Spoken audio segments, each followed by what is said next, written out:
Sanibona uhlophe lo nangilodume ngenkulumo ezakhaya. Manje lana ngifuna silungise into encanyane. Sesifikile leso sikhathi leso manje sephasika la kuchaza ukuthi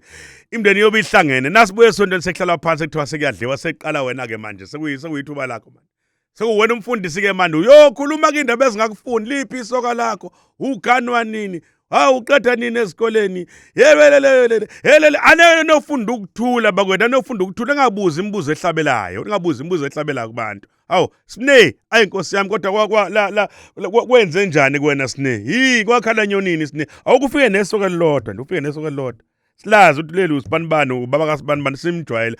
ukuthi ufika nalo ufika nempandla ufika nesiphongo ufika nomfishana omuthi omkhulu onopeto namakhokho sibazi bonke ngawe kahleni silindile nganiyasisi nkosi yami awukubuya uzodla iphasika ekhaya nje na uzodla iphasika nje ekhaya njengengane zokulento njalo wena usesokweni njalo anti hlisa kancane anlento ukuthi wena umthetho wakho straight talker wena uzolukhuluma uconfront abantu ngoba iqiniso cha Nkosi yami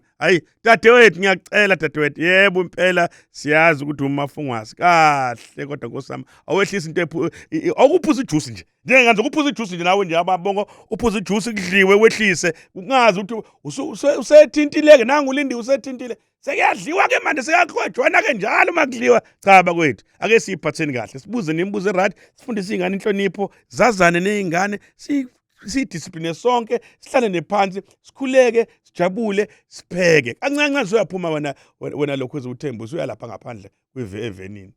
lelo muntu wakho lo ibhinca lakho lapha liba ngumsindo lapha ngomgqasho lapha ngaphandle liba ngumsindo lapha usuya kulona ke manje uhambisa ama plate la kade ungapheki kade ungacweci asibambisaneni ngani zami mase qediwe la kuba kuwasha izitsha tshele ingane zeni lezi efunde ekole zabelungile ukuthi kuwasha izitsha la ekhaya zibuyisela emakhabetheni kuyahlonishwa la nto ukukhuluma isingisi la khona ingane lathina ezifunda la empoqa abulungu lezingasazi isilungu la ekhaya asibambisaneni sibe umndeni ayikho ngcono ayikho njani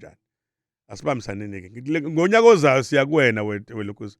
wedumazile siya kuwena ngonyaka ozayo le ndaba ubaleka la ubaleka ukuthi washacema asibambisaneni ke bakwethu isikhathi sephasika lezi isikhathi sokuthi sibumbane ake sondelene noNkulunkulu silungise ukholo lwethu and also importantly and strengthen family ties yena kuhlophe lenkulumo ezakhaya thamelani futhi siyisiqephu ngokulandelayo.